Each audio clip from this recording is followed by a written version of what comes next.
बंधुओं, मैंने पिछले मेरे व्याख्यान में जैन दर्शन में प्रमाण, न्याय व निक्षेप की व्यवस्था के बारे में आपको जानकारी दी थी और उसमें वो पूरा नहीं हुआ, कुछ बातें उसमें बाकी रह गई थी। वो बहुत महत्वपूर्ण बातें हैं, उनको भी मैं आज पूरा करना चाहूँगा। मेरे को जयेश ने इसके लिए पूर्ण करने के लिए समय दिया, उसके लिए मैं आभार व्यक्त करता हूँ। क्योंकि मैं इसके बारे में पूर्ण भूमिका वगैरह सारी बता चुका हूं, पर कुछ जो नए अभी ज्वाइन किए हैं उनको थोड़ा सा मैं संक्षेप में इसका परिचय दे करके फिर मैं आगे बढ़ूंगा कि जैन दर्शन में प्रमाण, न्याय और निक्षेप की व्यवस्था के बारे में जानना क्यों आवश्यक है। तो ये थोड़ा सा मैं आपको बताऊंगा कि इसको जानना बहुत आवश्यक है, क्योंकि अपन जो ग्रंथ पढ़ते हैं उनको जब तक अपन ग्रंथ को पढ़ते हैं जब तक आपको उसकी नए न्याय निक्षेप की और उसकी द्रव गुण पर्याय के बारे में आपको मालूम नहीं होगा, तब तक उस ग्रंथ का सही मतलब क्या है, उस गाथाओं का क्या मतलब है, उनका उनकी जो टीकाएं लिखी है उसका क्या मतलब है, उसका सही मतलब जो जो आचार्यों ने जो जो रचना की है उसके पीछे क्या उद्देश्य है, उसको समझ अपन सही नहीं समझ पाते हैं और एकांत से उसका अपन विपरीत अर्थ समझ लेते हैं, जो हमारे लिए बहुत हानिकारक होता है और कर्म बंध का कारण बनता है। इसलिए स्वाध्याय करने से पहले और खास तौर से द्रव्यानुयोग के ग्रंथ जितने भी हैं, जैसे समय सार, नियम सार, प्रवचन सार आदि आदि जो द्रव्यानुयोग के ग्रंथ हैं, वो ज्यादातर ग्रंथ एकांत से लिखे हुए हैं, निश्चय नहीं की अपेक्षा से लिखे हुए हैं। इसलिए उन ग्रंथों को पढ़ने से पहले आपको ये सारे प्रमाण, नए निक्षेप और इनको सबको जानना अति आवश्यक है। इसको जाने बगैर आप उनका सही अर्थ नहीं लगा पाएंगे।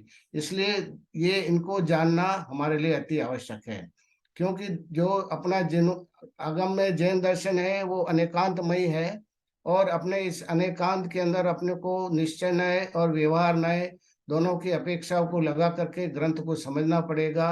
केवल एकांत से अगर ग्रंथ को समझेंगे तो संसार की व्यवस्था भी नहीं बनेगी और जो आचार्यों ने कहा है उसका सही मतलब अपन नहीं लगा सकते हैं। तो आगम में कह रखा है कि 4 अनुयोग है अपने यहाँ पर, प्रथमानुयोग, कर्णानुयोग, चरणानुयोग और द्रव्यानुयोग। ये चारों मिलकर के आगम बनता है। केवल एक द्रव्यानुयोग का ग्रंथ ही आगम नहीं है। इसलिए आज विडंबना यह है कि केवल एक द्रव्यानुयोग के 1 या 2 ग्रंथ को लेकर के ही पूरा जैन दर्शन की विवक्षा करने लग जाते हैं और स्वच्छंद मत से अपनी अपनी जो है भावना व्यक्त करके और जो है अलग अपने मत की पुष्टि करने लगते हैं। तो ये आगम का अवर्णवाद है। इसलिए अपने को पहले इन इन द्रव्यानुयोग के ग्रंथ को जानने से पहले अपने को उसके बारे में पहले उस जो प्रमाण, न्याय, निक्षेप और उसके स्वभाव, आला पद्धति, इन सब का ज्ञान होना जरूरी है। तभी अपन सही उसका मतलब निकाल पाते हैं। तो ये जैसे अब ये मैं आपको बताऊं, इसमें ज्यादा विस्तार से क्योंकि मैं सारा बता चुका हूं पहले। तो ज्ञान के बारे में है तो ज्ञान है, जैसा अपने आगे में बताया कि ज्ञान वैसे तो एक ही है, परंतु ये बाकी ज्ञान की पर्याय है, वो 8 पर्याय ज्ञान की है। मति ज्ञान, सुत ज्ञान, अवधि ज्ञान, मन परिज्ञान और केवल ज्ञान। ये 5 ज्ञान की पर्याय है, ये सम्यक पर्याय है। और 3 मिथ्यात्व के साथ होती है, वो बताया कुमति ज्ञान, कुशुद्ध ज्ञान और को अवधि ज्ञान। तो ये ज्ञान की पर्याय हैं इसके। इसके बारे में विस्तार से मैं सारी चीजें बता चुका हूँ इसमें। अभी मैं इसको ज्यादा नहीं लूंगा क्योंकि मुझे आगे का विषय कंप्लीट करना है। तो ये ज्ञान के, मति ज्ञान के अलग अलग भेद हैं। मति, स्मृति, संज्ञा, चिंता और अविनाभाव, ये सारी चीजें, ये सब मति ज्ञान के ही सारे भेद है। इनकी विवक्षा मैं सारी पूर्ण रूप से पहले कर चुका हूँ, क्योंकि मुझे आगे का टॉपिक लेना है, वो बहुत महत्वपूर्ण है। इसलिए मैं इनको वापस रिपीट नहीं करूंगा। तो ये न्याय और प्रमाण के बारे में बताया कि जो प्रमाण ज्ञान है वे ये वस्तु के संपूर्ण गुणधर्म को जानता है और उस वस्तु के देश एक देश अंश को बताने वाला न्याय होता है। और जो ज्ञान होता है वो संपूर्ण बात को करता है, परंतु जो प्रमाण है वो संपूर्ण वस्तु की बात करता है, संपूर्ण गुणधर्म की बात करता है। और न्याय है होता है वो उसके एक देश की बात करता है। तो इस प्रकार से वस्तु को अपने को समझना चाहिए। जो अनेकांत से और एकांत से दोनों को अपने को अच्छी तरह से समझना चाहिए। अनेकांत के अंदर एकांत गर्भित है। परंतु एकांत के अंदर अनेकांत गर्भित नहीं है। इस चीज को समझना बहुत आवश्यक है अपने को। तो सभी वस्तुएं हैं वो द्रव, वस्तु के अंदर द्रव्य और पर्याय रूप होती है। द्रव रूप से वस्तु भी होती है, उसकी पर्याय रूप से होती है। बिना पर्याय के कोई द्रव नहीं होता है। जब द्रव्य है तो पर्याय होगी, पर्याय है तो द्रव्य होगा। तो द्रव गुण पर्याय को अपने को अच्छी तरह से जानना चाहिए। जब ये इस तरह से जब अपन द्रव की दृष्टि से बात करते हैं तो उसको द्रव्यार्थिक नय की अपेक्षा उसको जानेंगे, और पर्याय की दृष्टि से बात करेंगे तो उसको पर्यार्थिक नय से जानेंगे।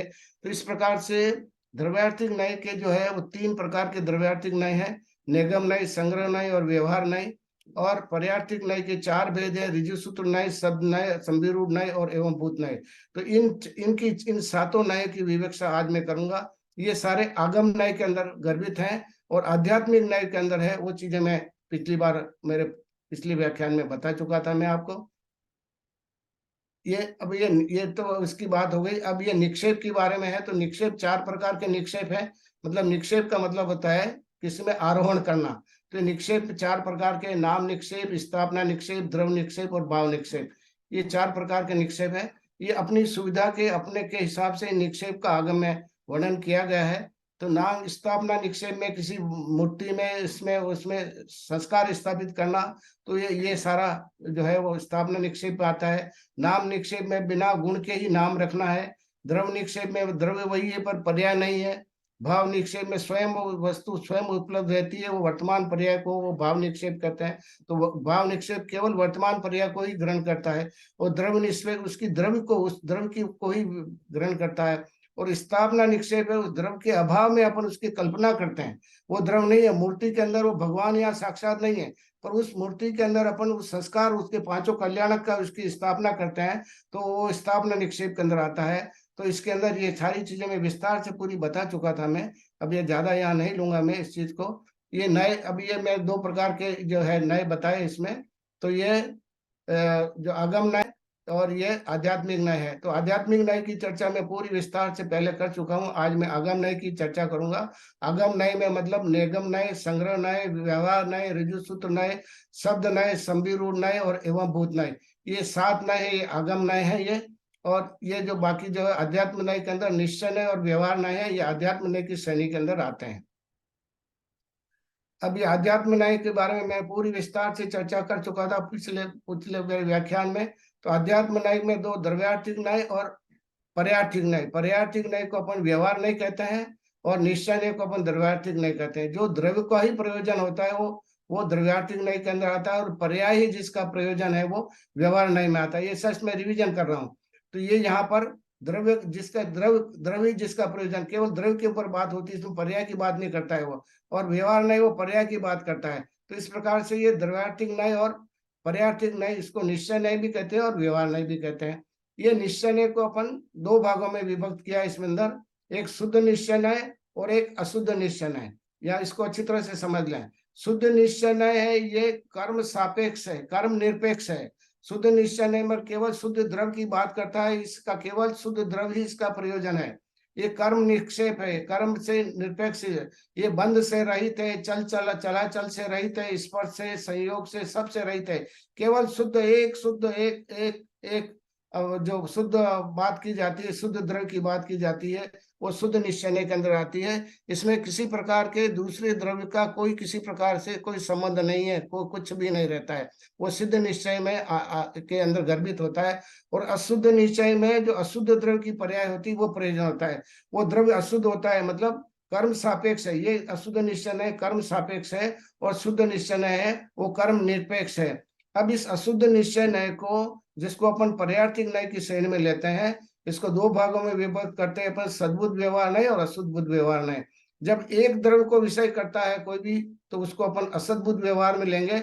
और दो द्रव्यों के संबंध को लेते हैं, वो असद्बुद्ध व्यवहार के अंदर लेते हैं। ये आध्यात्मिक न्याय का पूरा विस्तार से मैंने पिछले लेक्चर में चर्चा की है। इसको केवल रिविजन कर रहा हूँ मैं समय के अभाव में आगे, क्योंकि मुझे आगे लेना है। और सद्बुद्ध व्यवहार जो है, उस सद्बुद्ध व्यवहार के अंदर भी एक उपचारित सद्बुद्ध व्यवहार और एक अनौपचारिक सद्बुद्ध व्यवहार। क्योंकि यहाँ पर उपचारित एक द्रव्य के अंदर ही बात हो रही है, तो जो भी क्षय समीक भाव है, ये उपाधि सहित अशुद्ध गुण और अशुद्ध गुणी की बात हो रही है। ये इसमें जो है उपाधि सहित, मतलब कर्म कर्म सापेक्ष बात हो रही है। तो जितने भी ज्ञान, जैसे मति ज्ञान, शुद्ध ज्ञान, अवधि ज्ञान, एक क्षय समित ज्ञान है, ये सब उपचरित सद्बुद्ध व्यवहार के अंदर श्रेणी में आएंगे। 5 इंद्रिय भाव, प्राण है, 10 प्राण इत्यादि, ये सारे के सारे इस उपचरित सद्बुद्ध व्यवहार के अंदर आएंगे। और अनुपचरित व्यवहार में शुद्ध क्षयिक भाव, कर्म के क्षय होने से जो चीज प्रकट होती है वो इस अनुपचरित सद्बुद्ध व्यवहार के अंदर होगा, क्योंकि एक ही द्रव्य की बात हो रही है। तो एक क्षयिक शुद्ध अपेक्षा, तो जो कर्म के नाश होने से जो 9 क्षयिक भाव उत्पन्न होते हैं, केवली के 9 भाव होते हैं, ये सब इसके अंदर शुद्ध पर्याय जो होती है वो इस अनुपचरित सद्बुद्ध व्यवहार के अंदर गर्भित होती है। अब इसी अशुद्ध व्यवहार में ये 2 द्रव्यों को विषय करता है।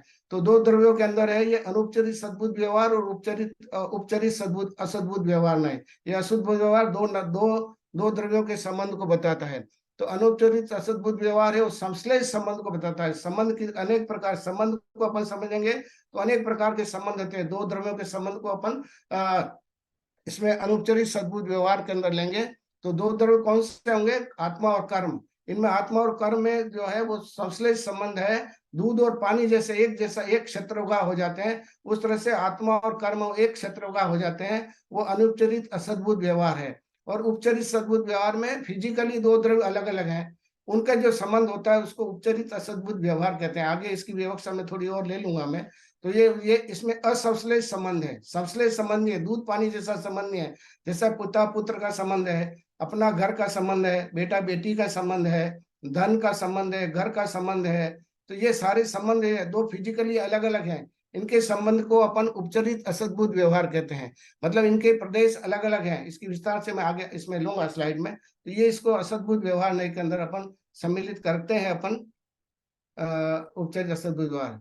अब यहाँ पर आप समझ लीजिए, ये यहाँ से मैं थोड़ा सा आपका ध्यान आकर्षित करना चाहूंगा। कर्म और जीव में निमित्त नैमित्तिक भाव होते हैं। यहाँ पर जो कर्म और आत्मा है, इनका संबंध है। कर्म और आत्मा के संबंध की बात कर रहे हैं। तो कर्म और आत्मा के अंदर निमित्त नैमित्तिक संबंध है। क्या मतलब समझते हैं आप? न कर्म और आत्मा में निमित्त नैमित्तिक भाव होते हैं, मतलब यहाँ भावाश्रव और द्रवाश्रव घटित हो रहा है। जैसे आपके भाव होंगे वैसे ही कर्म बंद होंगे, वैसा द्रवाश्रव होगा। जैसा द्रवाश्रव होगा वैसे ही आपके भाव होंगे। मतलब वाइस वर्षा, द्रवाश्रव और भावाश्रव में मतलब निमित्त नैमित्तिक संबंध है। और इसी निमित्त नैमित्तिक संबंध की वजह से, इस श्रृंखला से वजह से ये जीव संसार में चतुर्गति भ्रमण करता रहता है। और ये श्रृंखला बराबर चलती रहती है। जैसा निमित्त होगा वैसा नैमित्तिक होगा, जैसा नैमित्तिक होगा वैसा निमित्त होगा। तो निमित्त नैमित्तिक भाव मतलब कारण कर्ता कार्य संबंध है। तो जैसा आपका कारण होगा वैसा ही कार्य होगा, कारण कार्य संबंध होगा। तो जैसा कारण होगा वैसा ही कार्य होगा। अगर शुद्ध कारण है तो कार्य भी शुद्ध होगा, अगर कार्य शुद्ध है तो कारण भी शुद्ध होगा। तो ये यहाँ पर निमित्त नैमित्तिक संबंध है। जैसा उपादान होगा वैसा ही निमित्त बनेंगे, और जैसा निमित्त होगा वैसा उपादान होगा। तो इस प्रकार से यहाँ पर ये कर्म और जीव के अंदर निमित्त नैमित्तिक भाव होते हैं। और ये जो संबंध है, ये जो संश्लेष संबंध है, इस संबंध को कहते हैं उपचरित सद्बुद्ध व्यवहार नय का विषय है, जो जीव में रागादि विभाव को स्वीकारता है। तो जीव में जो राग द्वेष इत्यादि, क्रोध मान माया लोभ इत्यादि जो कुछ भी हो रहे हैं, ये आपको अंदर निमित्त नैमित्तिक संबंध को ये बता रहा है। और ये उपचरित सद्बुद्ध व्यवहार नय का विषय है। राग को स्वीकारेंगे तभी राग रहित अवस्था को प्राप्त करेंगे। इसलिए आत्मा के अंदर राग किसमें हुआ? आत्मा के अंदर हुआ है। तो आत्मा में जैसे राग हो वैसे ही कर्म बनेंगे, और जैसे कर्म बनते हैं वैसे ही राग होता है। तो यहाँ निमित्त नैमित्तिक संबंध है। तो आपको आत्मा के अंदर राग को, आपको आत्मा के अंदर जैसे भाव होंगे, जैसे राग हो गए, वैसे तब आप राग होगा तभी वो राग रहित होगा। तो अपन भगवान को कहते हैं ये वीतराग है। तो वीतराग कब कहेंगे? जब उस पर राग छूटेगा तब वीतराग कहेंगे। तो राग को स्वीकार करना पड़ेगा। राग का सद्भाव था तभी वीतराग हुए, बिना राग के वीतरागी नहीं होते हैं। तो संसारी जीव है वो रागी है। तो राग छूटेगा तब जो है वो राग रहित होंगे। तो राग को स्वीकारेंगे तभी राग रहित होंगे। इसी प्रकार बंध को स्वीकारेंगे तभी बंध मुक्त होंगे। आत्मा के अंदर बंध, कर्मों के बंध को अपन को स्वीकारना पड़ेगा, तभी अपन मुक्ति को बनेगा। आप मुक्ति किसको कहोगे? जब तक आप बंध को स्वीकार नहीं करोगे तब तक मुक्ति नहीं भरोगे। कब तक लिबरेटेड सोल किसको कहोगे? To whom you will call the liberated soul. जब तक आप कर्म का बॉन्डेज को नहीं स्वीकार करोगे तब तक लिबरेटेड सोल की बात आप नहीं करोगे। तो जब आप मुक्त आत्मा की बात करोगे, जब सिद्ध अवस्था की बात करोगे, तो उसके लिए आपको संसार अवस्था की बात पहले करनी पड़ेगी, तभी आप उसको स्वीकार करना पड़ेगा। तो अशुद्ध से ही शुद्ध बात प्राप्त होती है। पहले कोई अपन कहेंगे ये चीज शुद्ध है, तो शुद्ध कैसे हुई? पहले अशुद्ध थी तब तो वो शुद्ध हुई, वो त्रैकालिक शुद्ध नहीं थी। वो पहले आपको अशुद्ध अवस्था में मिली, उसको अपन को शुद्ध अवस्था को प्राप्त अपन को करना है। तो कर्म है, अपन जो आत्मा जब निगोदिया से निकल के आई है, वो अशुद्ध अवस्था में आई है। उस अशुद्ध अवस्था जो कर्म सहित आत्मा निकल के आई है, उस अशुद्धता को स्वीकार करेंगे, तभी हम जो है अपन शुद्ध अवस्था को प्राप्त करेंगे, कर्म से मुक्त होंगे। तो जो हमको जो प्राप्त हुई है वो अशुद्ध अवस्था प्राप्त हुई है, और उस अशुद्ध अवस्था से अपने को शुद्ध अवस्था की प्राप्त करना है। तो आत्मा के बंध को स्वीकार करना पड़ेगा, तभी अपन मुक्त अवस्था को स्वीकार करेंगे। अगर सर्वथा शुद्ध ही मानेंगे, तब वह शुद्ध किसको किसको करना है? अगर आप ये कहें कि आत्मा तो सर्वदा शुद्धि है, अमूर्तिक है, इसलिए शुद्ध है, अगर शुद्धि मानोगे तो फिर आप, अगर शुद्ध तो फिर आप शुद्ध किसको कर रहे हो? आप वो सब शुद्ध है तो शुद्धि है, फिर अशुद्ध करने का प्रयास करने की, उसको करने की कहाँ जरूरत है? फिर तो आपको कर्म को निर्जरा करने का प्रयास करने की जरूरत नहीं है। और अगर आप आत्मा को सर्वथा शुद्धि मानोगे, तो शुद्ध आत्मा का स्थान तो यहाँ पर है नहीं, उनका स्थान, शुद्ध आत्मा का स्थान तो सिद्धालय में। तो ये तर्क लगता नहीं है किस तरह से। तो आत्मा त्रैकालिक शुद्ध है, आत्मा स्वभाव से आत्मा त्रैकालिक शुद्ध है, परंतु तात्कालिक अशुद्ध है। हमको जो प्राप्त हुई है वो अशुद्ध अवस्था प्राप्त हुई है, पर आत्मा का स्वभाव क्या है? त्रैकालिक शुद्ध है। इसको समझने की आवश्यकता है, इसलिए स्लाइड को मैं जोर से समझा रहा हूँ। जिन कारणों से अशुद्धता प्राप्त हुई है, उन कारणों का अभाव करने से पुनः शुद्ध हो जाएगी। तो जिन कारणों से अपनी आत्मा अशुद्ध हुई है, जिन कर्मों के कारण, जिन राग द्वेष क्रोध मान माया लोभ के कारण ये आत्मा अशुद्ध हुई है, उनका अभाव करोगे, तब ये आत्मा अशुद्धता से शुद्धता को प्राप्त होगी।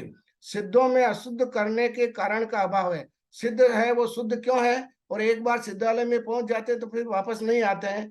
क्यों नहीं आते हैं? क्योंकि वहां पर अशुद्ध करने के कारण नहीं है उनके। वो जो कर्म है जो अशुद्ध करते हैं आत्मा को, वो कारण का अभाव है। वो सारे कर्मों, आठों कर्मों का नाश कर लिया, इसलिए वहां सिद्धों के अशुद्धता का कारण का अभाव है। तो कारण के अभाव से कार्य का भी अभाव हो जाएगा। अतः वह अवस्था त्रैकालिक और तत्कालिक शुद्ध है। दोनों अवस्था में वो त्रैकालिक भी शुद्ध रहेगी, और तत्कालिक अवस्था में भी वो आत्मा शुद्ध है सिद्धलय में। पानी को गर्म करने के कारण का अभाव करने पर त्रैकालिक शीतल ही रहेगा। अब पानी, एक उदाहरण देकर समझाया है कि पानी है, पानी को गर्म करने का कारण क्या है? अग्नि। जब अग्नि आप पानी को दोगे तो वो पानी गर्म होगा, अगर अग्नि नहीं दोगे तो वो पानी शीतल ही रहेगा। तो कारण का अभाव करने से कार्य का अभाव हो जाएगा, और कारण का सद्भाव रहने से कार्य का भी सद्भाव हो जाएगा। तो पानी उष्ण कब होगा? जब उसको अग्नि देंगे, गर्म करेंगे, तब वो पानी गर्म हो जाएगा। तो पानी के अंदर शीतलता और उष्णता दोनों गुण मौजूद है।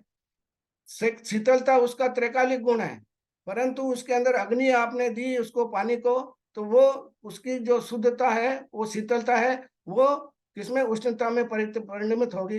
तो द्रव में परस्पर दोनों गुण मौजूद है, एक शक्ति रूप में है और एक अभिव्यक्ति रूप में है। तो अभिव्यक्ति रूप में उसके अंदर है शीतलता। अगर अग्नि का अभाव रहेगा तो उसकी शीतलता अभिव्यक्त में रहेगी, और अगर उसको अग्नि दी उस पानी को, तो वो गर्म हो जाएगा। तो इसलिए शक्ति रूप के अंदर और अभिव्यक्ति में, हर एक द्रव में शक्ति रूप में और अभिव्यक्ति रूप में दोनों गुण उसके अंदर विभाव होते हैं। अगर शक्ति रूप में प्रकट होने के कारण मौजूद है तो वो गुण प्रकट हो जाएगा, और अभिव्यक्त में रूप में कारण का उसके कारण प्रकट होंगे तो वो गुण उसका प्रकट हो जाएगा। इसलिए ये चीज को यहाँ समझने की आवश्यकता है। नेमिचंद सिद्धांत चक्रवर्ती ने द्रव संग्रह में गाथा नंबर 8 के अंदर कर्ता के विभिन्न रूपों की विवेक्षा करते हुए कहा है, ये नेमिचंद सिद्धांत चक्रवर्ती ने द्रव संग्रह में 8वीं गाथा में कहा है। ये गाथा है ये, पुग्गल कम्मा दीन कत्ता व्यवहार दो दून इच्छय दो चेदन कम्मा दाना शुद्धयणा शुद्ध भावना। आत्मा व्यवहार से पुद्गल आदि कर्मों का करता है, आत्मा व्यवहार से पुद्गल आदि कर्मों का करता है, और निश्चय से चेतन कर्म का करता है। शुद्ध नय से शुद्ध भावों का करता है। शुद्ध नयना शुद्ध भावना, शुद्ध नयना शुद्ध भावना, शुद्ध नय से शुद्ध भावों का करता है, और अशुद्ध भावों से अशुद्ध भावों का करता है। तो जीव भी विभिन्न अवस्थाओं में विभिन्न कर्मों का कर्ता बनता है। इस तरह से अपने को समझना चाहिए नेमिचंद सिद्धांत चक्रवर्ती की गाथा से। अब असद्भुत व्यवहार नए में दो द्रव्यों नहीं, गलत हो गया। हाँ, अब यहाँ पर देखिए आप, व्यवहार नय की अपेक्षा उपचरित सद्भुत व्यवहार नय से ज्ञानावरणादि द्रव्य कर्म तथा आदि शब्द से औदारिक वैक्रियक आहारक रूप 3 शरीर 6 पर्याप्तियां 9 कर्म 10 प्राण आदि है, ये उसका करता है। ये उपचरित सद्भुत व्यवहार नय से जो कर्म है, आठों कर्म है, ज्ञानादिवणी कर्म है, ये इनको द्रव्य कर्म कहते हैं। इन द्रव्य कर्म से भाव कर्म उत्पन्न होते हैं और इन भाव कर्म से ही द्रव्य कर्म उत्पन्न होते हैं, वाइस वर्षा होता है। तो ये द्रव कर्म और भाव कर्म की श्रृंखला बराबर चलती रहती है और जब तक ये श्रृंखला नहीं चलेगी, जीव संसार में घूमता रहेगा। इस श्रृंखला को अपने पुरुषार्थ के द्वारा तोड़ना है। तो उपचरित सद्भुत व्यवहार ने क्या कर रहा है कि ज्ञानावरण आदि जो द्रव कर्म है और दूसरे जो इसकी वजह से ये औदारिक शरीर, व्यक्तिक शरीर, आरक शरीर, ये 3 शरीर है और 6 पर्याप्ति और ये 9, इनको सबको कहते हैं 9 कर्म। जो शरीर आदि है इनको बोलते हैं 9 कर्म। इनकी व्याख्या पहले अपने पुराने व्याख्यान में अपने बहुत बार कर रखी है इसके अंदर। तो इसके बारे में अब 9 कर्म के बारे में मैं यहाँ विचार नहीं बताऊंगा आपको। और 10 प्राण है, ये सारे के सारे ये करता है। इस इन सब के कर्ता कौन है? ये आत्मा ही इसके करता है। ये अशुद्ध आत्मा है, वो इन सब का करता है। अशुद्ध आत्मा ही औदारिक शरीर बनाती है, वैकृत शरीर बनाती है, आरक शरीर बनाती है, 6 पर्याप्त है, 9 कर्म और 10 प्राण है। इन सब का कर्ता कौन है? ये आत्मा ही है। तो उपचरित अशुद्ध व्यवहार नहीं से अशुद्ध आत्मा जो होगी वो इन सब का करता है। और उपचरित सद्भुत व्यवहार नहीं से, जैसा मैंने बताया कि जो दो द्रव्यों के संबंध, ये यहाँ पर संश्लेष संबंध की बात हो रही है। या फर्स्ट वाला है संश्लेष संबंध, जी में दूध पानी जैसा एक जैसा संबंध है, ये संश्लेष संबंध है। और यहाँ पर जो है उपचरित अशुद्ध व्यवहार है, ये संयोग संबंध है। घट पट घर धन दौलत पुत्र पत्नी आदि सारे सारे हैं, ये उपचरित असद्भुत व्यवहार नय का संबंध है। ये है संयोग संबंध है। और ये ऊपर वाला है, ये क्या है? ये ऊपर वाला संश्लेष संबंध है। तो आगम में बहुत प्रकार के संबंध की चर्चा कर रखी है। जैसे गुण गुणी संबंध है, व्याप्त व्यापक संबंध है, परिणाम परिणामी संबंध है, संश्लेष संबंध है, तादात्म्य संबंध है, अविनावी संबंध है, अविनाभावी संबंध है, श्रद्धा श्रद्धेय संबंध है। ये सारे सारे स्वभाव स्वभावी संबंध है। ये सारे संबंध, अनेक प्रकार के संबंध अपने आगम में दे रखे हैं। तो इनको अपने कौन से संबंध को कहाँ घटित करना है वो समझने की बात है। तो यहाँ पर ये उपचरित असद्भुत व्यवहार, ये दो द्रव्यों का संबंध है, ये है संयोग संबंध है। और ये संश्लेष संबंध है, फर्स्ट वाला है ये संश्लेष, दूध पानी में एक जैसे होता है वैसे कर्म और आत्मा है, इन कर्मों से जो है आपस में संश्लेष संबंध बना हुआ। तो ये अपने को इसमें समझना चाहिए। अब यहाँ पर तीसरा है निश्चय की अपेक्षा। ये जो दोनों बात की ये व्यवहार की अपेक्षा। अब निश्चय की अपेक्षा क्या है? अशुद्ध निश्चय को दो भागों में बांटा है, एक अशुद्ध निश्चय और दूसरा है शुद्ध निश्चय। जैसा मैंने पहले की स्लाइड में बताया कि अशुद्ध निश्चय से जीव चेतन कर्म अर्थात मिथ्यात्व भाव, ईर्ष्या, घृणा, लोभ, काम, क्रोध, अहंकार, प्रवृत्ति आदि का करता है। मतलब जो जिससे भावों की बात हो रही है, इन सब का ये चेतन कर्म का करता है निश्चय से। और शुद्ध निश्चय से शुद्ध भावों का वेदन करना, शुद्ध भावों का वेदन करना, मतलब सिद्धों जैसे भाव होते हैं वो शुद्ध निश्चय के भाव होते हैं। यानी कि जीव है, शुद्ध है, बुद्ध है, नित्य है, निरंजन है, सचिदानंद है, स्वरूप स्वभावी है, चिदानंद है, परमानंद है, नित्यानंद है, ज्ञानानंद है, स्वरूपानंद है। ये सारी और अनंत दर्शन, अनंत ज्ञान, अनंत सुख आदि, ज्ञान सुख आदि के भावों का करता है, वे शुद्ध निश्चय के अंदर आता है। ये जो है मुक्त अवस्था की अपेक्षा इसकी बात करी है। और ये ऊपर वाला है ये वाला अशुद्ध निश्चय, ये छद्मस्त अवस्था की अपेक्षा बात है। छद्मस्त अवस्था का मतलब यह होता है कि 12वें गुण स्थान तक का जीव होता है वो छद्मस्त अवस्था में कहलाता है। जहां पर दर्शनावणी और ज्ञानावणी कर्म का जब तक सद्भाव रहेगा उस अवस्था को छद्मस्त अवस्था कहते हैं। तो अशुद्ध निश्चय न्याय की जो है चर्चा है वो 12वें गुण स्थान में रहती है। और शुद्ध निश्चय न्याय जब भगवान 13वें गुण स्थान में पहुंच जाते हैं तो वो अपने नित्य स्वभाव में आ जाते हैं। ऐसे जीवों को जो अरिहंत और सिद्ध भगवान जो है वो शुद्ध है, बुद्ध है, नित्य है, निरंजन है, सच्चिदानंद है, परमानंद है, नित्यानंद है, सजानंद है, स्वरूपानंद है अनंत दर्शन, अनंत ज्ञान, अनंत सुख, अनंत चतुष्टय के भावों के करता है। ये शुद्ध निश्चय की अपेक्षा ये बात कही। यहाँ अब मैं आपका ध्यान आकर्षित करना चाहूंगा कि शुद्ध निश्चय नय हमारा लक्ष्य है। हमारा लक्ष्य क्या है? शुद्ध निश्चय नय। मतलब इस अवस्था को प्राप्त करना है, मुक्त अवस्था को प्राप्त करना, ये हमारा लक्ष्य है। और जो हमको मिला है वह अशुद्ध निश्चय से मिला है। हम जो निगोदिया से निकल के आए हैं, जो हमको मिला है वो अशुद्ध निश्चय से मिला है हमको। हम कर्म सापेक्ष, हम कर्म के साथ आए हैं। जो मिला है हमको अशुद्ध निश्चय से मिला है। और शुद्ध निश्चय शक्ति रूप है। शुद्ध निश्चय अभी हमारे अंदर क्या है? हमारे अंदर सारी चीजें है, अनंत दर्शन, अनंत ज्ञान, अनंत सुख हमारे अंदर है, हमारे विद्यमान है, पर ये शक्ति रूप में है। अभी अभिव्यक्ति रूप में क्यों नहीं है? क्योंकि इस हमारे कर्मों ने जकड़ रखा है। कर्म ने है, कर्म की वजह से ये शक्ति है वो अभिव्यक्ति में प्रकट नहीं हो रही है। इसलिए शुद्ध निश्चय हमारे अंदर है, शुद्ध निश्चय हमारे अंदर है, त्रैकालिक है, पर उस त्रैकालिक है परंतु तत्कालिक है, हम अभी अशुद्ध हैं। तो शुद्ध निश्चय हमारे अंदर शक्ति रूप में है और उसकी अभिव्यक्ति करना हमारा लक्ष्य है। मतलब उस शक्ति को प्रकट करना है, उन कर्मों की निद्रा करना, उन कर्मों का क्षय करना है। तो ये शक्ति रूप और अभिव्यक्ति रूप दोनों को समझने की बात है। प्रत्येक द्रव में शक्ति रूप में और अभिव्यक्ति रूप दोनों में गुण उसके मौजूद होते हैं। तो जैसा कारण मिलेगा वैसा कार्य होगा। सिद्धों के अंदर कर्म नहीं है, इसलिए वो ज्ञानावाणी, दर्शनावाणी आदि कर्मों का उदय नहीं है। इसलिए अनंत दर्शन, ज्ञान, अनंत सुख, अनंत वीर वहां पर है। और हमारे ज्ञानावणी, दर्शनावणी, वेदनी, मोहनी आदि कर्म है। इसलिए हम अभी उस अवस्था को प्राप्त नहीं कर सकते हैं। इसलिए हमारे अंदर वो गुण अभी प्रकट नहीं हुए। इसलिए जो ये कहता है कि हम संसारी अवस्था में, आत्मा तो त्रैकालिक शुद्धि है, आत्मा त्रैकालिक शुद्ध है। किस अपेक्षा से शुद्ध है? वो शक्ति रूप से शुद्ध है। परंतु अभिव्यक्ति, अभी हमारे अभिव्यक्ति में अंदर अभी हम विवाह में है, हम अपने स्वभाव में नहीं है। इस तरह को अच्छी तरह से आपको इसमें समझने की आवश्यकता है। अब आगम नय पे मैं आ जाता हूं सीधा। आगम नय के अंदर जैसे द्रव्यार्थिक आध्यात्मिक नय की बात की थी मैंने आपको, तो आध्यात्मिक नय और आगम नय दोनों ही नय में शब्द भेद है, अर्थ भेद नहीं है।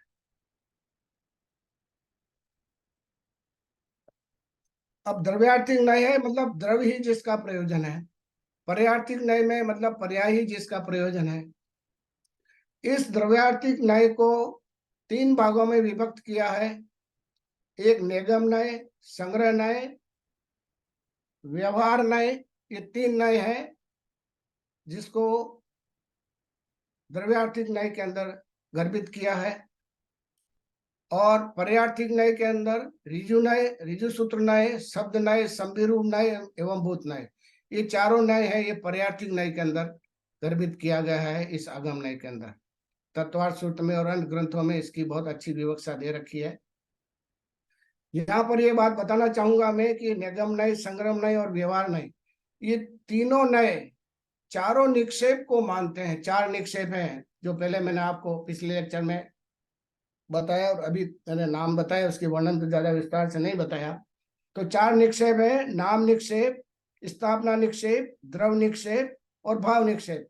इन चारों निक्षेप को ये द्रव्यार्थिक नय यहाँ पर ग्रहण करता है, इसको मानता है।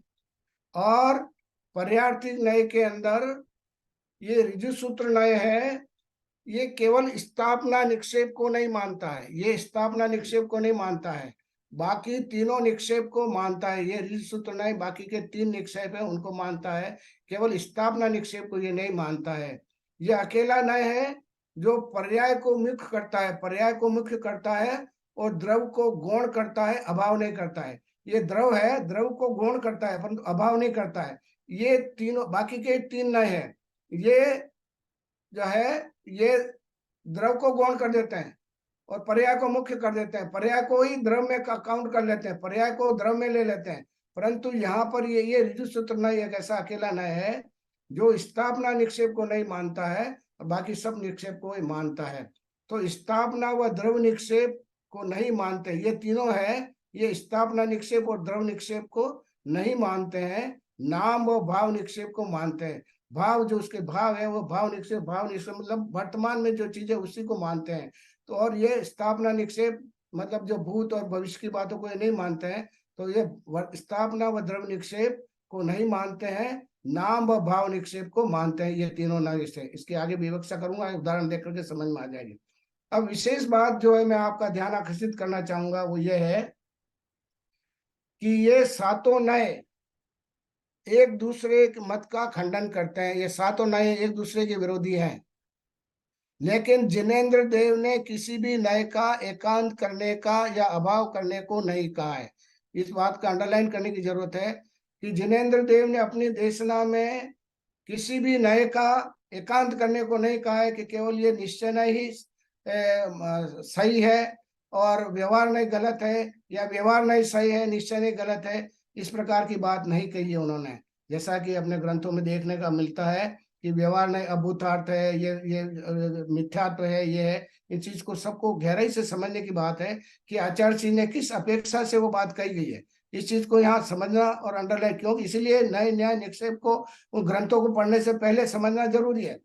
तो ये जिनेंद्र देव ने किसी भी नए का एकांत करने को या अभाव करने को नहीं कहा है, बल्कि सातों नयों के आगे शात कथांचित कथनचित या अपेक्षा पद लगाकर स्वीकार करने को कहा है। आपको कहना पड़ेगा आगे, उस सब जो भी आप कह रहे हो उसके आगे शात लगाइए, कथनचित लगाइए, अपेक्षा लगाइए। किस अपेक्षा वो बात कही जा रही है, वो किस अपेक्षा से कही गई है। अगर व्यवहार नहीं को भूतार्थ का झूठा कहा है तो किस अपेक्षा से कहा है, वो कौन से गुण स्थान वाले के लिए एप्लीकेबल होगा। क्या वो श्रावक के लिए, गृहस्थी के लिए एप्लीकेबल है क्या वो चौथे गुण स्थान वाले के लिए एप्लीकेबल है क्या।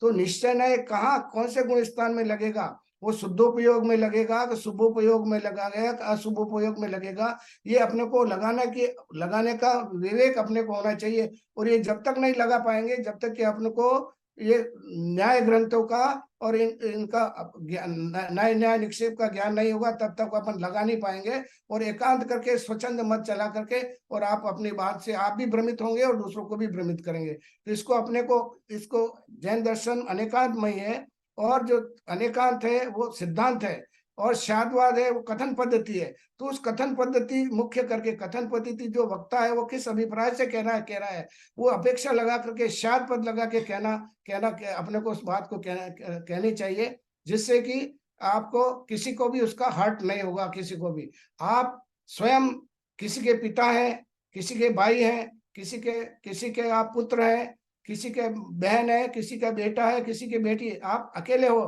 पर सब रिलेशन अलग अलग से हैं। पर एक अगर पत्नी कहे कि नहीं ये तो मेरा पति ही है, तो दूसरे के रिलेशन को गौर नहीं कर सकते आप। जबकि दूसरे अगर आप शाद करके कराओगे, पत्नी कहेगी कि शाद ये मेरे पति है, मेरी मेरी अपेक्षा, मेरी पत्नी की अपेक्षा ये मेरे पति है।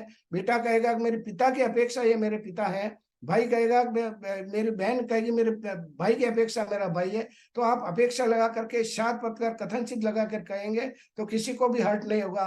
तो इसलिए केवल एकांत है, वो एकांत से सब भ्रमित होते हैं। तो जैन दर्शन अनेकांतमय है, इसलिए उसको अपने को अच्छी तरह से समझना चाहिए, और इससे किसी को भी इसमें हर्ट नहीं होता है इस अनेकांत सिद्धांत से। तो जैन दर्शन का अनेकांत सिद्धांत है, जैन दर्शन का बैकबोन है, जैन दर्शन की ये रीढ़ की हड्डी है, और शादवाद कथन पद्धति है। ये बहुत बड़ी जो है अपने उपलब्धि है जैन दर्शन की, ये बहुत बड़ा जो है जैन दर्शन की विशेषता है, अपने को यह समझने की आवश्यकता है।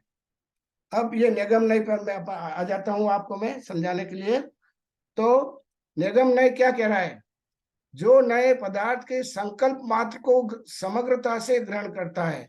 केवल आपने संकल्प कर लिया और उसको ग्रहण कर लेता है वो। अनिष्पन्न अर्थ को संकल्प मात्र को ग्रहण करता है। आपने कोई चीज अनिष्पन्न है, अभी कंप्लीट हुई नहीं है, केवल आपने उसको करने का संकल्प लिया है, वो उसको संकल्प लेने को ही उस बात को पूर्ण मान लेता है। यह नए अनादि से अनंत काल तक के द्रव को विषय करता है, ये सारे द्रव को विषय करता है। ये संकल्प ग्राही नय है। निगम नय इतना ब्रॉड है कि ये संकल्प ग्राही है। तो आपने संकल्प कर लिया और अनिष्पन्न को भी निष्पन्न मान लेता है। अब इस निगम नय के तीन भेद है, भूत निगम नय, वर्तमान निगम नय और भविष्य निगम नय। भूत निगम नय क्या कहता है, भूत में जो घटना घटी उसे वर्तमान में घटी ऐसा कहना, जो चीज पहले हो गई है उसको अभी कहना। तो ये जो निगम है, ये निगम नय है, ये भूतकाल, भविष्यकाल और वर्तमान सबको सबको ग्रहण करता है, और सबको जो है उसके अंदर संग्रहित कर लेता है।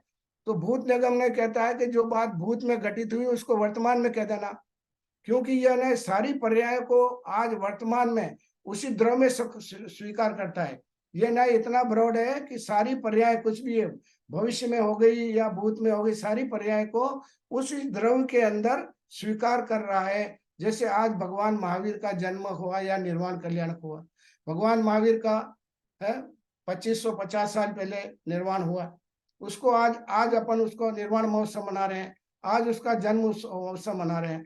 तो उसकी अपने स्थापना निक्षेप करें उसको आज के दिन, आज तिथि के अंदर, तो ये काल निक्षेप के अंदर लेंगे इसको। तो आज में उस आज के दिन आपने भगवान, जिस दिन भगवान का निर्वाण हुआ उस दिन अपन निर्वाण महोत्सव मनाते हैं, या जिस दिन उनका जन्म हुआ उसका जन्मोत्सव मनाते हैं अपन। अपना भी अपन है, जिस दिन आपका जन्म हुआ तो हो गया, फिर भी आप जब बर्थ डेट होती है अपन मनाते हैं, बताए। तो ये भूत निगमनय है, ये भूत की बातों को स्वीकार कर लेता है। वर्तमान निगमनय में जो अनिष्पन्न क्रिया को निष्पन्न करना, अभी वर्तमान में चल रही है अभी वो, पर अभी कंप्लीट नहीं हुई है, पर फिर भी उसको कंप्लीट मान लेना। यह नए प्रारंभ किए गए किसी कार्य को पूर्ण नहीं होने पर भी पूर्ण हुआ बता देते हैं। कोई कार्य संपूर्ण नहीं हुआ फिर भी आप उसको कंप्लीट पूर्ण हुआ बता देते हैं। जैसे भात बनाने से पहले सामग्री इकट्ठा करते हैं। किसी पुरुष का यह कहना कि मैं भात बना रहा हूँ, आप कोई चावल बना रहा है तो आप गैस बना रहे हो, स्टोव ला रहे हो, चावल ला रहे हो, रख रहे हो, तपेली ला रहे हो, पानी ला रहे हो, सब कुछ, और कोई पूछा आप क्या कर रहे हो कि भात बना रहा हूँ। जब भात तो बनेगा, अभी टाइम लगेगा उसमें, पर आप पहले कह देते हो मैं भात बना रहा हूँ। इसी प्रकार से आप गेहूं आटा चक्की पे पिसाने जाते हो, तो गेहूं पिसाने की सामग्री इकट्ठा कर रहे हो, आप सामग्री गेहूं ला रहे हो, पीपा ला रहे हो, वो ला रहे हो, सबको सामग्री इकट्ठा करते हैं। कोई पूछे क्या कर रहे हो तो आटा पिसाने जा रहा हूँ, अभी आटा पिसाने में बहुत समय है, पर फिर भी आप क्या कहोगे कि आटा पिसाने जा रहा हूँ। तो मतलब ये हुआ कि अनिष्पन्न क्रिया को भी आप निष्पन्न करके ये कहते हैं, ये वर्तमान निगम नहीं कहते हैं। जैसे और दूसरा आप कह सकते हो, किसी लड़की से सगाई हुई आपके और आप उसको बहू कहना शुरू कर देंगे। आपने अपनी लड़की किसी से सगाई करी और सगाई कर ली और आप उसको बहू कहना शुरू कर दिया, अभी तो शादी होगी तब उसको बहू कहोगे, पर आपने पहले ही उसको बहू कहना शुरू कर दिया। तो ये मतलब वर्तमान निगम नहीं के अंदर मतलब अनिष्पन्न को ही निष्पन्न बता देना। एमबीबीएस में एड्रेस लिया उसको और डॉक्टर कहना प्रारंभ कर दिया, आपने फर्स्ट ईयर में आप डॉक्टर कहना प्रारंभ कर दिया। तो वर्तमान निगम में वही लगेगा जहाँ कार्य प्रारंभ हुआ और उसी पर्याय में पूरा होगा। सबसे बड़ी बात है उसी पर्याय में वो पूरा होना चाहिए। मतलब डॉक्टर जिसने एडमिशन लिया वही डॉक्टर बनेगा, मतलब द्रव्य वही है, वो द्रव्य पर है, पर अभी उसकी पर्याय, डॉक्टर की पर्याय होने में उसको 5 साल लगेंगे। तो द्रव्य वही है पर पर्याय, गेहूं है, गेहूं वही है, गेहूं द्रव्य वही है और वही द्रव्य है आटा पीसने जा रहा है। चावल वही है, वही चावल फिर भात बनेगा। तो इस प्रकार से द्रव्य वही है, उसी में वो पर्याय उसकी बदलेगी। ये वर्तमान निगमन की बात हो गई। अब है भावी निगमन। अब तीसरा है आगे भविष्य में होगा। यह नए अनिष्पन्न नए को निष्पन्न वर्तमान में कहता है। मतलब यह है कि अब जैसे राजा सैनिक को तीर्थंकर, अब राजा सैनिक आगे भविष्य के तीर्थंकर है, उनको अभी से राजा सैनिक को तीर्थंकर कहना प्रारंभ कर देना। अरियंत को सिद्ध कह देना, क्योंकि अरियंत भगवान हो गए, अभी तो अरियंत अवस्था में, तीर्थंकर अवस्था में, उनको सिद्ध कहना, पर क्योंकि निश्चित है वो अरियंत है, वो सिद्ध बनेंगे ही बनेंगे। इस प्रकार से राजकुमार पैदा हुआ, राजकुमार को राजा कहना शुरू कर देना। तो ये भावी निगम आगे होगा, वो होगा, पर ये भावी निगम की बात है। इसमें ये जो सारी है ये निगम नय के अंदर इसके 3 भेद बताए गए। अब दूसरा है संग्रह नय। संग्रह नय क्या कहता है? अपनी जाति का विरोध न करते हुए भेद द्वारा एकत्व को प्राप्त कर समस्त पदार्थों को ग्रहण जिससे होता है, ऐसे द्रव्य कहने पर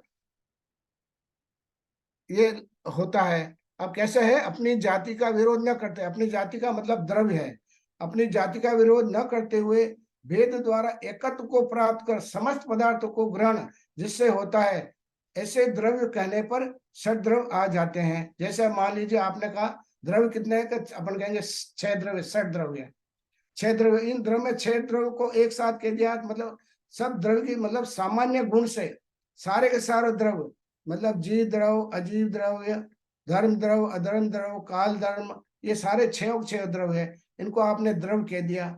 अब इनमें भेद नहीं किया सारे को, किसी को सबको। तो ये है संग्रहण है, सबको संग्रहित कर लिया, सभी द्रव्य को सामान्य गुण से 6 के 6 के अंदर सामान्य गुण उसके अंदर है और उसको इन्होंने इसमें अंदर गर्भित कर लिया। तो अस्तित्व, वस्तु, तो द्रव्य, तो प्रमेय, तो अगुरु, लगत, तो प्रदेश, तो गुण, ये 6 सामान्य गुण है। उन सामान्य गुण की अपेक्षा इन 6 को के एक ही नाम दे दिया सबको कि ये द्रव्य है। These are the substance, the 6 kind of the substance. तो ये 6 प्रकार के द्रव्य इस तरह से ये यहाँ पर इस संग्रह नय में लेते हैं। सबको एक ही जाति को सब एक साथ करके एक ही कॉमन नाम से उनको आइडेंटिफाई करना, एक नाम से उनको चिन्हित करना, ये है, ये संग्रह नय के अंदर आता है। अब इस संग्रह नय को दो भागों में विभक्त किया है, शुद्ध संग्रह नय यानी सामान्य संग्रह नय और विशेष संग्रह नय। जब सब द्रव्य सामान्य से सत रूप है, सब द्रव्य है वो सत रूप है, सत द्रव लक्षणम, सत द्रव का लक्षण है, अतः सर्व द्रव्य परस्पर अविरोधी है, सारे द्रव्य परस्पर अविरोधी है, द्रव्य एक दूसरे का विरोध नहीं है। सामान्य गुण की दृष्टि से सब क्षयों के क्षय द्रव्य है, तो सर्व द्रव्य जो है सामान्य परस्पर अविरोधी है। जो नए परस्पर अविरोधी रूप से संपूर्ण पदार्थ को संग्रहण रूप ग्रहण करता है, ये मतलब जो है उसको ये सामान्य संग्रह नय है। जो सामान्य गुणों से लेकर के सबको एक करता है वो होता है सामान्य संग्रह नय या शुद्ध संग्रह नय। अब जैसे आपने कह दिया वन है, ये फॉरेस्ट है, तो उस फॉरेस्ट आपने कह दिया तो उस फॉरेस्ट के अंदर सब द्रव्य शामिल हो गए। उस फॉरेस्ट के अंदर जंगली जानवर भी शामिल हो गए, उसके अंदर पेड़ पौधे जितने वो भी सम्मिलित हो गए, उसके अंदर नदी नाले हैं वो भी सम्मिलित हो गए। उस तो आपने केवल वन का, फॉरेस्ट का, और इसमें मतलब सारी चीजें उसके अंदर गर्भित हो गई। जैसे वन करने पर सारे जीव प्राणी पहाड़ वनस्पति इत्यादि सब सम्मिलित हो जाते हैं, तो इसी तरह से कहा आपने कहा देश कहा है, ये कंट्री है, एक देश कह दिया तो उस देश के अंदर जो उससे समस्त जीव अजीव सारी चीजें सब है उसके अंदर, वो सामान्य नगर में उसमें आ जाएगा। आपने नगर कहा, जिला कहा, शहर कहा, संसार का, ये सारी की सारी चीजें हैं, ये सर्व ये महासत्ता को ग्रहण करता है। ये महासत्ता का मतलब है सामान्य गुण, जिसमें सामान्य गुण है, सामान्य परस्पर अविरोधी गुण है, उन सबको ग्रहण करता है, ये सामान्य संग्रह नय है। अब विशेष संग्रह नय क्या कहता है? अशुद्ध संग्रह नय जो नय एक जाति विशेष की अपेक्षा कहता है, जाति विशेष की अपेक्षा कहता है। जैसे अनेक पदार्थों का एक रूप संग्रह करना, जैसे आपने कहा ना चैतन्य गुण, चैतन्य गुण के अगर कह दिया आपने तो चैतन्य के अंदर केवल जीव द्रव्य ही आएगा, उसमें फिर और दूसरी चीजें नहीं आएगी। और आपने अजीव द्रव्य कह दिया तो उसमें अजीव द्रव्य के अंदर फिर जो 6 द्रव्य में से 5 द्रव्य है वो अजीव द्रव्य के अंदर आ जाएंगे।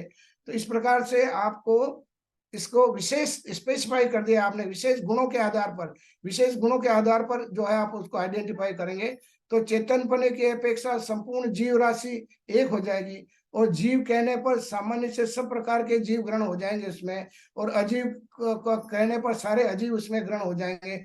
अजीव कहा है तो 5 द्रव्य आ जाएंगे, और जीव कहा है तो सारे जीव, संसारी जीव और मुक्त जीव सारे इसके अंदर आ जाएंगे। अब तीसरा है व्यवहार नय। अब तीसरा व्यवहार नय, निगम नय के अंदर तीसरा नय है व्यवहार नय।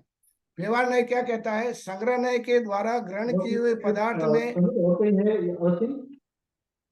संग्रह नय के द्वारा ग्रहण किए हुए पदार्थ में विधि पूर्वक भेद करना। जो चीज आपने संग्रह नय में कह दी है, उस संग्रह नय के हिसाब से किसी स्पेसिफिक सैलेंट फीचर्स के आधार, किसी विशेष गुणों के आधार पर उसमें भेद करना। तो संग्रह नय ये कहता है कि मतलब जो चीज आपने संग्रह नय में कही, उस संग्रह नय में फिर किसी विशेष गुणों के आधार पर उसमें भेद करना है। अब इसमें भी सामान्य संग्रह भेद व्यवहार नय से, और विशेष संग्रह नय भेद व्यवहार नय से। जैसे जो नय सामान्य संग्रह नय, क्या हो गया? आवाज डिस्टर्बेंस क्यों आ रहा है? पूर्वी म्यूट करें आप, डिस्टर्बेंस आ रहा है। जी सर। जो नय सामान्य म्यूट करें आप, बीच में डिस्टर्बेंस आ रहा है, आवाज आ रही है हाँ किसकी? हाँ हाँ सर। जो नय सामान्य संग्रह नय द्वारा कहे गए पदार्थों में भेद करता है, जो सामान्य नय से कहा उसमें भेद करता है। जैसे द्रव्य में दो भेद, द्रव कहा आपने, तो द्रव में दो भेद कर दिया आपने, जीव द्रव और अजीव द्रव, इसमें दो कर दिया आपने भेद, जिसमें चेतना है और जिसमें चेतना नहीं है, उसके आधार पे आपने जीव में भेद कर दिए। अब आपने फर्नीचर कह दिया है, तो फर्नीचर के अंदर एक सभी सारे लकड़ी की बनी हुई चीजें हैं वो इस फर्नीचर में आ जाएगी, तो स्टूल टेबल कुर्सी आदि। पक्षी कह दिया है तो पक्षी के अंदर सारे कबूतर चिड़िया तोता आदि सब आ जाएंगे। तो ये इस तरह से आपने सामान्य की अपेक्षा इनमें भेद करना है अपने को। आज विशेष संग्रह नय का भेद कैसे होता है? जो नय विशेष संग्रह नय के विषयभूत पदार्थ को भेद रूप ग्रहण करता है। जैसे अब जीव कह दिया तो जीव के अंदर फिर भेद कर दो आप, संसारी जीव और मुक्त जीव, ये दो भेद कर दिया आपने। वो विशेष कर्म सहित जीव है वो संसारी जीव है, और कर्म से हट के जीव है जो कर्म से खत्म हो गया कर्म जिसके, वो लिबरेटेड सोल है, मुक्त जीव है। तो ये विशेष किसी पर्टिकुलर करेक्टर्स की वजह से इनमें जो भेद किया जाता है वो इसके अंदर व्यवहार नय के अंदर, विशेष संग्रह नय के अंदर अपन इंक्लूड करते हैं। अब यहाँ एक और बड़ी इंटरेस्टिंग समझने की बात है, जो जो अपन व्यवहार नय के अंदर और पर्यार्थिक नय के अंदर इंक्लूड कर रहे हैं, वो चौथा नय है, वो ऋजु सूत्र नय। जैसा मैंने आपको बताया कि ऋजु सूत्र नय स्थापना निक्षेप को ग्रहण नहीं कर रहा है। अब क्यों स्थापना निक्षेप को ग्रहण नहीं कर रहा है, मैं अब यहाँ पर इसकी आपकी विवक्षा करूंगा कि जिसके द्वारा, जिस नय के द्वारा वर्तमान की पर्याय को ही ग्रहण किया जाता है, जो वर्तमान में जो हो रहा है, वर्तमान की पर्याय है, उसी को ग्रहण किया जाता है। भूत और भविष्य काल के विषयों को ग्रहण नहीं किया जाता है। जैसे मैंने बताया आपको निगम नय के अंदर कि निगम नय तो भूतकाल, भविष्यकाल और वर्तमान सभी पर्याय को ग्रहण करता है, सभी द्रव को ग्रहण करता है, सभी पर्याय को ग्रहण करता है।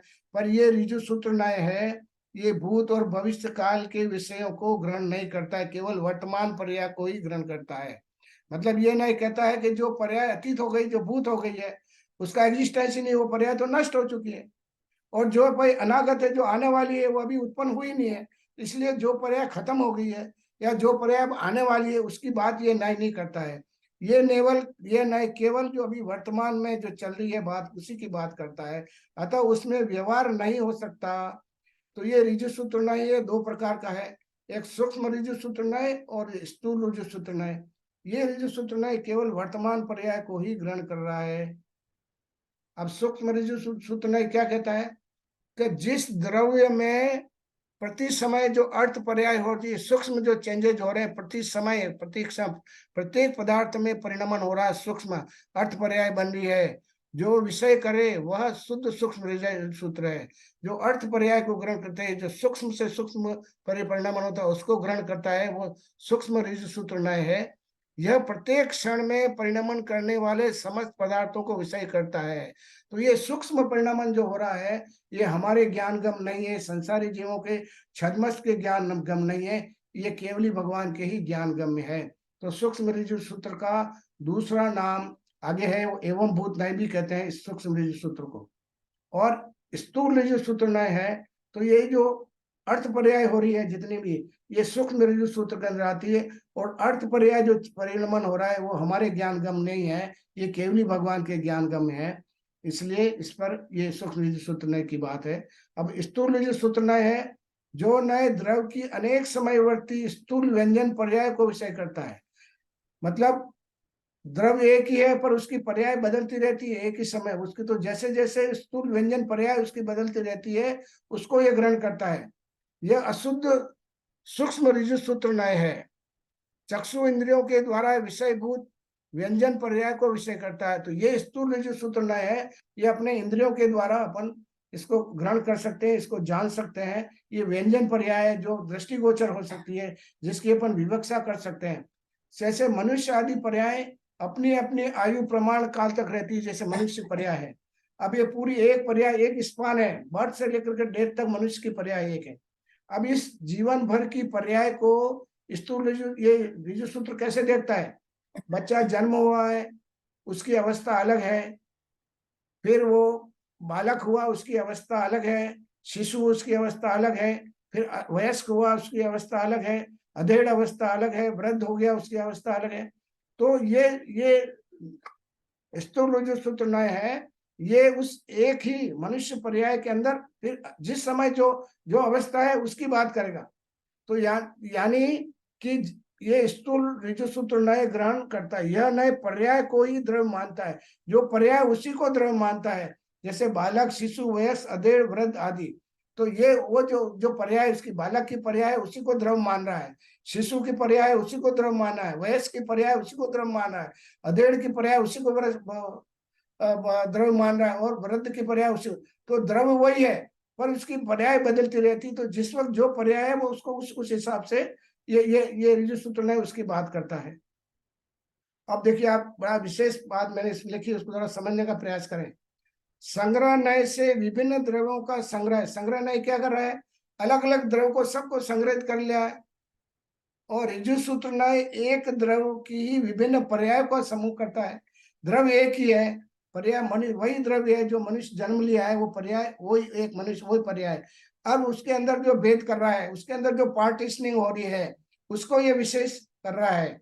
मतलब यह है कि मतलब आपने मनुष्य है, और जिस वक्त जो मनुष्य है, अगर वो व्यक्ति, वो पुरुष है, अगर वो खेती कर रहा है तो उसको कृषक कहेंगे, अगर वो पढ़ा रहा है तो उसको अध्यापक कहेंगे, अगर वो मंदिर में पूजा कर रहा है तो उसको पुजारी कहेंगे, अगर वो औषधि दवाई दे रहा है तो उसको वैद्य कहेंगे। तो मतलब ये है कि आदमी द्रव वही है, पर जैसा कार्य कर रहा है, जिस समय जो कार्य कर रहा है, उसी को ये ऋजु सूत्र नय ग्रहण करता है। तो ये बात है कि संग्रह नय में विभिन्न द्रव्यों को संग्रह नय में तो बहुत सारे द्रव को संग्रह करके बात करते हैं, परंतु ऋजु सूत्र नय में एक ही द्रव की विभिन्न पर्यायों के समूह को ग्रहण करता है। ये एक ही द्रव है, इसलिए इसकी विभिन्न पर्याय है। बालक, शिशु, वयस्क, अधेड़, वृद्धि है, द्रव एक ही है और इसकी विभिन्न पर्याय है, इस पर्याय को ग्रहण करता है। इसलिए ये स्थापना निक्षेप को ग्रहण नहीं करेगा। स्थापना निक्षेप में तो आप एक बार फिक्स हो गया कि बालक है तो बालक ही रहेगा, पूरा मरेगा तब तक, पर मरेगा तब तक बालक नहीं है। तो इसलिए ये नय है, वो स्थापना निक्षेप को ग्रहण नहीं करा, जैसे मैंने आपको पहले बताया। अब दूसरा उसका उदाहरण और देखे बता रहा हूं मैं। आटा पीसने जाते वक्त है, भावी निगमने के विषय से अपन क्या कहते हैं कि आटा पिसाने जा रहे हैं, गेहूं पिसाने जाना। अगर आप कहोगे गेहूं पिसाने जाना, ऋजु सूत्र नय का विषय है गेहूं पिसाने जाना, मतलब आप गेहूं को पिसाने जा रहे हो, ये ऋजु सूत्र नय का विषय है। और आप आटा पिसाने जा रहे हो, कहोगे ये कौन सा है, ये भावी निगम नय का विषय है। तो दोनों किस तरह से आप भाषा कैसी यूज कर रहे हो, उसको यहाँ समझना पड़ेगा। कि मतलब गेहूं पिसाने जा रहे हैं, मतलब गेहूं पर्याय, अभी गेहूं की पर्याय, उसके आटा की पर्याय नहीं, इसलिए आप कहोगे गेहूं पिसाने जा रहा हूँ। परंतु आपने कह दिया कि आटा पिसाने जा रहा हूँ, इसका मतलब ये भावी निगम नय से आप कह रहे हो आटा पिसाने जा रहा हूँ। परंतु गेहूं पिसाने जा रहा है, आप ये कहोगे तो ये रीजनल शब्द की अपेक्षा इसको ऐसा ग्रहण करने पर गेहूं एक आटा, गेहूं एक पर्याय आटा, उसी द्रव की दूसरी पर्याय, दोनों पर्याय में एक ही द्रव में घटित हो रही, दोनों पर्याय है एक ही द्रव उस गेहूं में घटित हो रही। तो आटे की पर्याय में गेहूं के पर्याय का अभाव है। तो आटा का पर्याय आटा है, आटे की पर्याय में गेहूं का प्रभाव का, जब पर्याय बदल गई तो उसमें उसका अभाव है। तो शिशु, शिशु की पर्याय में बालक के पर्याय का अभाव है, वयस्क की पर्याय में शिशु का अभाव है, अधेड़ की पर्याय में वयस्क का अभाव है, वृद्ध की पर्याय में बालक का पर्याय अभाव है। तो यहाँ इस तरह से समझना चाहिए। तो ये वर्तमान पर्याय को ही ग्रहण कर रहा है। तो आटे की पर्याय में गेहूं के पर्याय का अभाव है, और गेहूं की पर्याय में आटे का अभाव है। इस तरह से ये इसके अंदर यहाँ पर ऋजु सूत्र नय से हमको गठित करना है। अब शब्द नय, शब्द नय क्या कह रहा है, यह नय व्याकरण के व्यभिचार को स्वीकार नहीं करता है।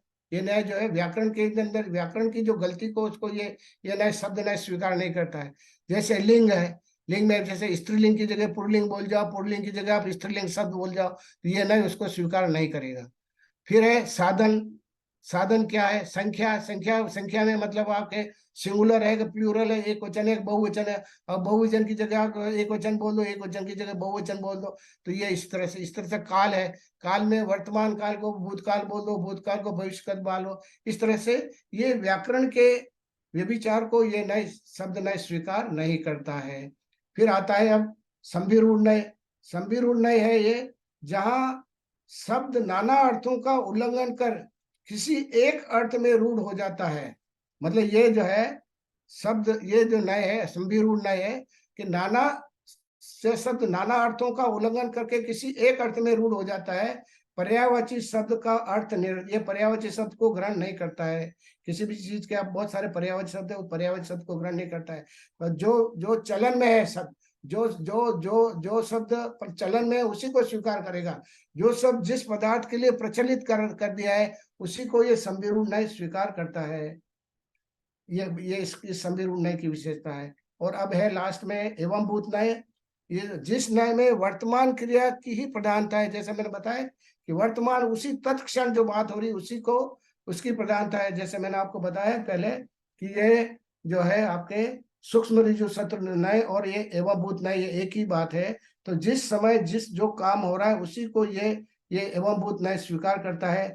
जिस समय जो कार्य है उसी पर्याय को ये ग्रहण कर रहा है। मतलब पर्याय में भी पर्याय है। मतलब ये आप जैसे आप पुजारी का काम कर रहे हो, आप मनुष्य हो और पुजारी का काम कर रहे हो, और पुजारी का काम करते हुए भी अगर आपने उस वक्त क्रोध कर लिया तो आप उस वक्त क्रोधी कहलाओगे। अगर उस आप पूजा करते हुए आपने उपदेश देना शुरू कर दिया तो आप पंडित कहलाओगे। तो मतलब एक एक पर्याय के अंदर भी जिस समय तत्क्षण जो हो रहा है वो ये एवं भूत नय जो है वो ग्रहण करता है। तो इस प्रकार से ये सातों नय की विवक्षा यहाँ पर बताई है मैंने। मैं यहाँ एक चीज बात और बता दूं आपको कि यहाँ पर अपने को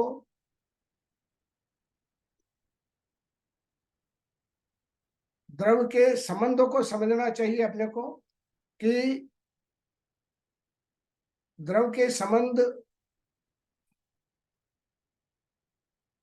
कैसे है। संबंध का मतलब दो द्रव्यों के बीच में संबंध कैसा है, मतलब तादात्म्य संबंध है। तादात्म्य संबंध को अविनाभावी संबंध भी कहते हैं, उसको अनुजीवी गुण भी कहते हैं।